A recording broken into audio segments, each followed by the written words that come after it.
Ladies and gentlemen, welcome back once again to Morning Brews. My name, of course, is Ryan Smeltz, and if you're watching the video, then you probably noticed my microphone is extremely close to my face. So I am trying out some new audio tweaks, and hopefully it is improving the quality, reducing background noise. I guess we will find out once I am finished recording this episode. Also, considering I am holding my microphone, I may need to invest in one of those arms to mount to my desk, since all of my microphone mounts are floor stand. Anyways, today I want to talk to you about staying organized, just some hints, tips, and tricks I use to make it easier on myself to follow a schedule. I have 3 things I want to talk about. You have probably heard of all 3. The first one is Calendly. The second one is your calendar. I use Google Calendar. And the third one is Google Keep. So Calendly, for anyone who is unfamiliar, is basically an option for you to send a link, web address, embed a calendar on your website, and have people sign up for time slots with you. I actually use this scheduling option for the Business and Brews show, and we are integrating it with the Veteran Talk show as well. It works really well. Basically communicates anything and everything that the person meeting with you may need to be aware of. You're able to ask them questions such as phone number, email, what they want to talk about. If you run a business where you need to basically onboard a new customer or client, this can be very advantageous for you. It also allows for you to create availability around your schedule. So basically, I connect it to my Google Calendar, and if I have anything else planned, even if I have a day marked as available for the show or the recording, if I have anything else on my calendar that conflicts with that, it automatically blocks out that time slot. And you're able to do things like create buffers in between meetings and schedules. So if I have something else going on and it ends an hour prior to the show's recording, and I have, say, a 15 or 30 minute time buffer in there, then it will still allow people to schedule, because basically I'm telling it that I need 15 or 30 minutes before and or after each meeting, and that 1 hour in between those two meets that requirement. So Calendly is really great. I enjoy it. I'll put a link in the show notes. It's a free app if you run off of I think one event, then it's free. If you start to add multiple, I think it's pretty low cost, not super expensive, but very helpful, super advantageous to automate your scheduling, kind of acts as an assistant for you. So there's plenty of other options out there. Just look up scheduling apps. But like I said, Calendly is the one that I use. If you've been on the Business and Brew show, then you probably have some experience signing up on there. And as you've seen, since we only record the Business and Brew show the first week of each month, you'll notice that it's super helpful in blocking off that time, so I don't end up with scheduled appointments during the weeks where I'm not recording, where I'm doing all my editing and post-production.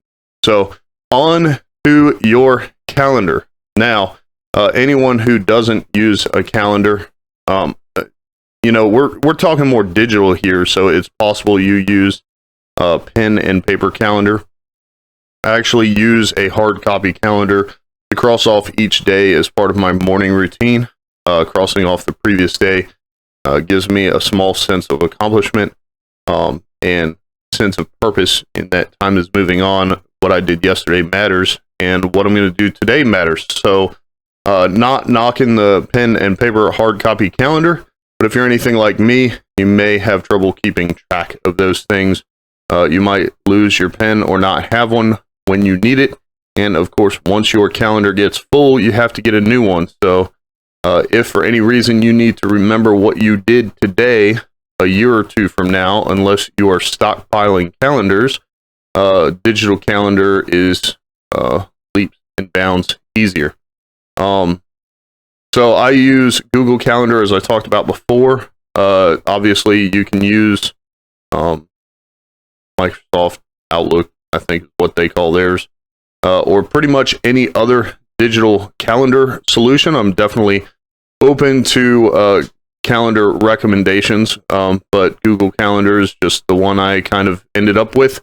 You can access it easily on your phone, integrate it. A lot of calendar invites synchronize seamlessly with Google Calendar. As I mentioned before, I integrate my Google Calendar with Calendly, so that is super helpful. And then you can basically connect multiple calendars as well. So something we did previously is we use Time Tree on our phones, me and the fiance, so that we could see what each other are doing at any given point in time. However,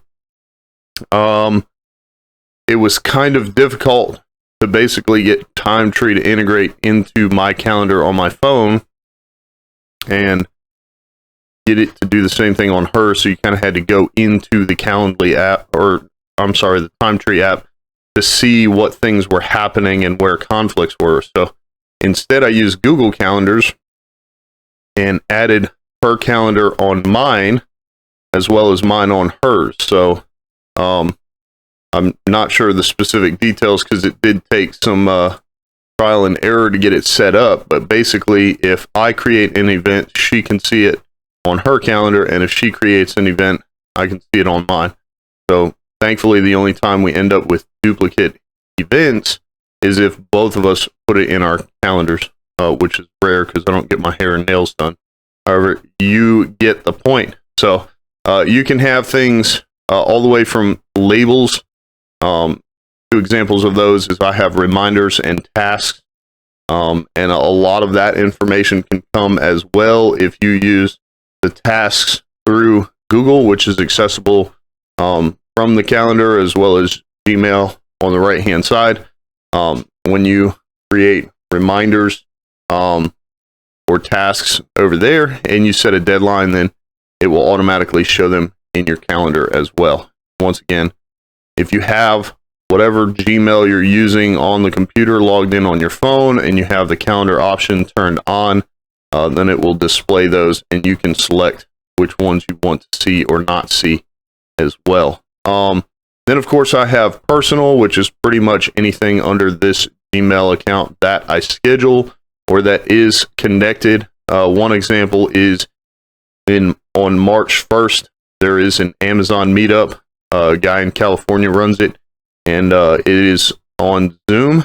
So when I signed up or registered on Meetup to attend that Amazon meetup, it offered to add it to my calendar, and then of course you just log in with Google and it throws it right there, so I can see that coming from a mile away.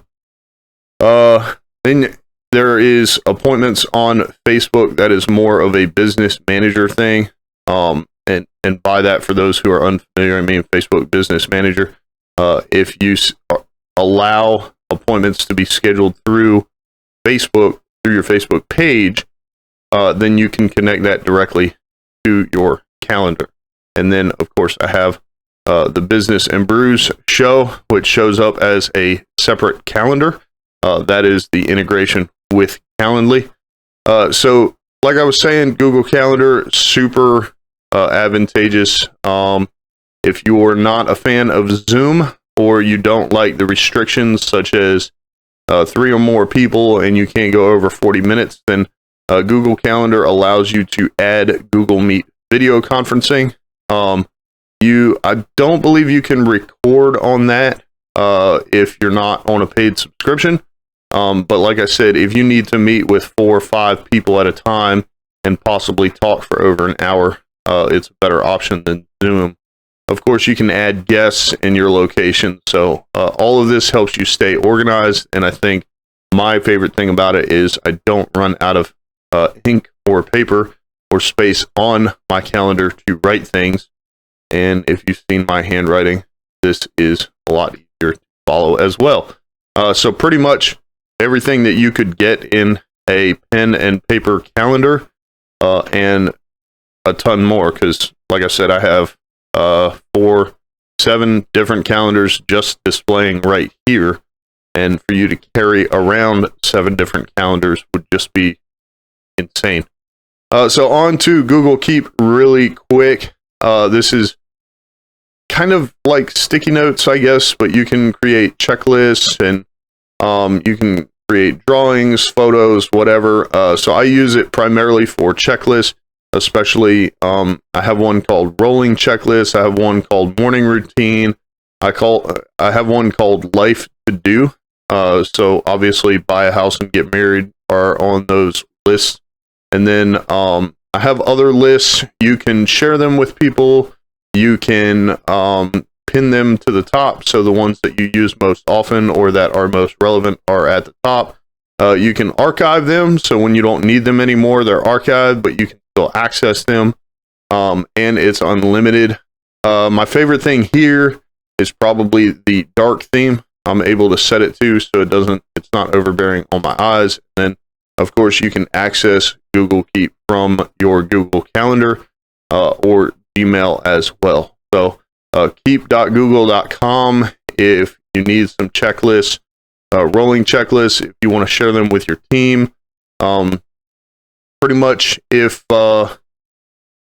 there's anything that you need to use to stay organized, such as notifications, or photos, or notes that may not fit very well into a calendar environment as far as staying organized.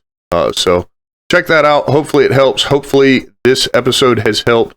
I hope that you find value in the 3 things I mentioned to stay organized, including Calendly, Google Calendar, and Google Keep.